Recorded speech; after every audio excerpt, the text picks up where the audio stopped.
हाँ, तो अब तक हमने क्या देख लिया था? पहला चैप्टर पढ़ लिया था जिसमें हम लेखांकन का सामान्य परिचय था, वो देख लिया था। उसके बाद हमने क्या देखा था? उसके बाद सेकंड चैप्टर अपना चल रहा था जिसमें हम जनरल लेजर और पोस्टिंग और ट्रायल बैलेंस अपन पढ़ रहे थे। तो उसमें पढ़ते पढ़ते हमने क्या देख लिया था कि अकाउंटिंग के क्या नियम होते हैं, वो देख लिए थे कि किसको डेबिट करते हैं, किसको क्रेडिट करते हैं, असेट का क्या नियम है, लायबिलिटी का क्या नियम है, इनकम है तो उसका क्या नियम है, एक्सपेंस है तो उसका क्या नियम है। उसके बाद हम परंपरागत विधि से, जिसके कि 3 प्रकार होते हैं खाते के: व्यक्तिगत खातों के नियम, वस्तुगत खातों के नियम और अवास्तविक खातों के क्या नियम है, वो पढ़ लिए थे। अब इनका हमने एक इलेस्ट्रेशन था, वो भी अपन ने देख लिया था करके। उसके बाद अब अगला जो एग्जाम्पल है, वो अगला एग्जाम्पल है कि ये जो सारे अकाउंट आपको दिए हुए हैं उनको आपको छांटना है कि कौन सा अकाउंट किस नेचर का है, यानी कि पर्सनल है, रियल है या नॉमिनल अकाउंट है। तो आपको नाम पढ़ के आपको बताना है। तो क्वेश्चन है, show the classification of the following accounts. निम्नलिखित अकाउंट्स के क्या करो आप? क्लासिफिकेशन करो। बिल्डिंग कैसा अकाउंट है? रियल। क्यों? मैं क्वेश्चन भी पूछूंगा, तुक्का लगने से काम नहीं चलेगा। तुक्का से रियल बोल दिया तो रुका। रियल क्यों? असेट है तो क्या हुआ? वस्तु है। करेक्ट पॉइंट, वस्तु है। तो बिल्डिंग यानी भवन यानी कि वस्तु है, तो इसलिए ये कौन सा अकाउंट हो गया? रियल अकाउंट हो गया। परचेज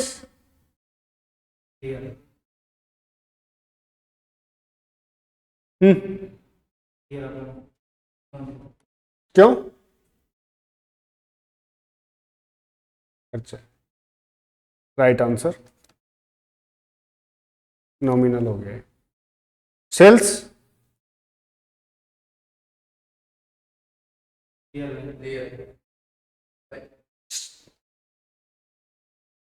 है नहीं, कौन सा था बता। मारे लगा ऐसे। बताओ बताओ बताओ।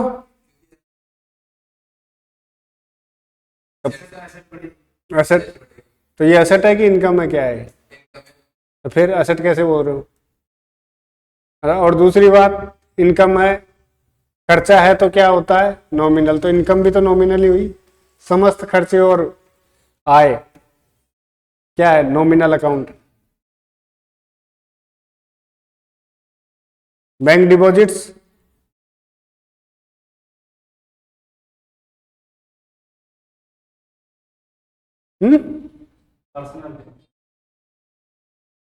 सही पकड़े हो तुम।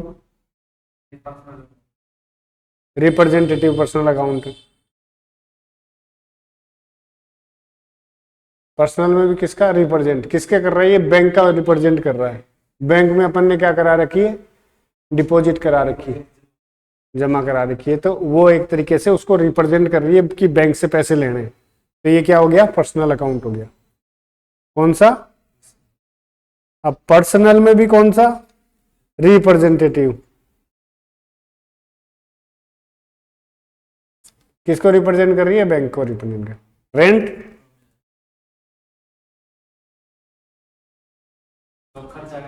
हाँ, तू बता। ठीक। रेंट आउटस्टैंडिंग क्यों?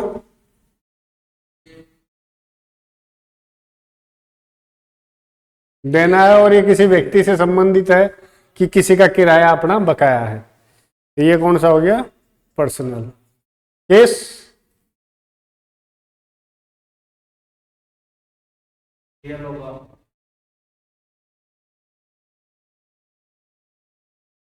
सबसे पहले अब तेरे को ही पूछूंगा। ड्राइंग्स रियल क्यों? तो खुद के लिए तो कोई वस्तु है क्या?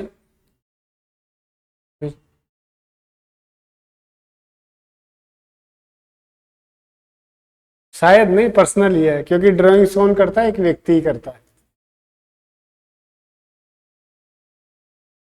कैपिटल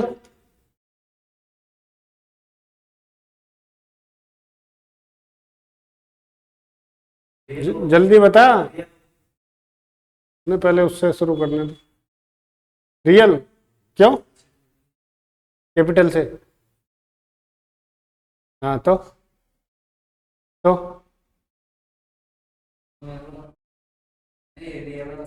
अरे, कैपिटल वस्तु है क्या?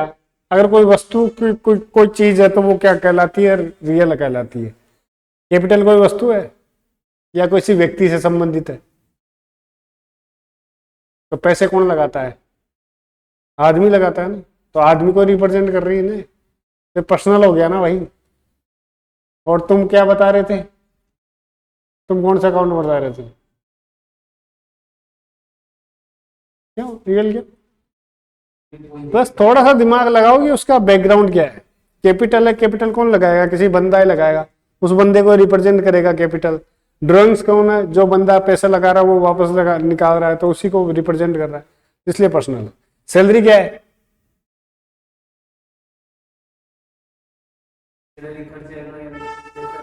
हम्म।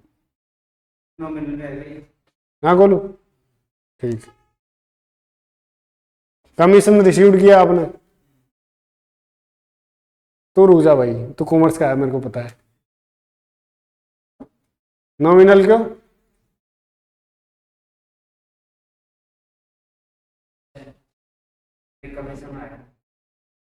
हाँ,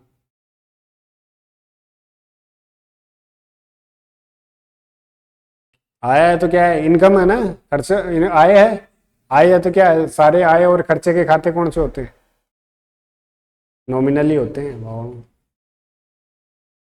ये दिमाग को फटाफट चलाओ। ठीक है, इतना गाड़ी रुक रुक के मत चलाओ, फटाफट आंसर दो। डेप्रिसिएशन मूल्य आर्स।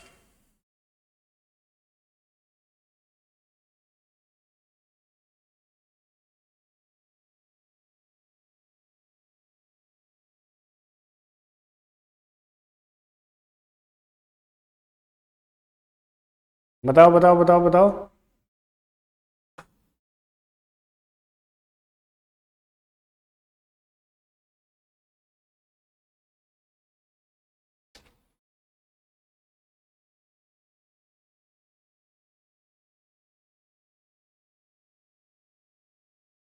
जल्दी बताओ, मूल्य आर्स क्या है?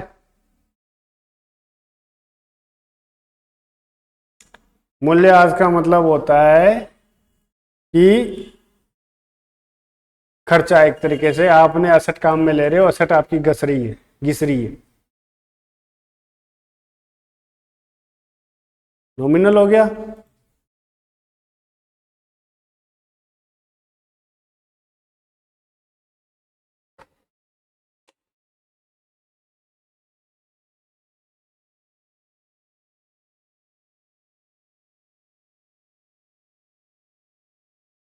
नॉमिनल क्या हुआ?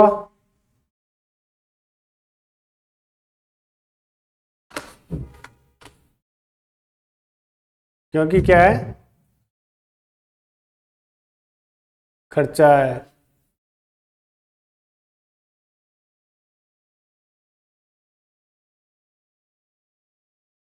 एक सेकंड।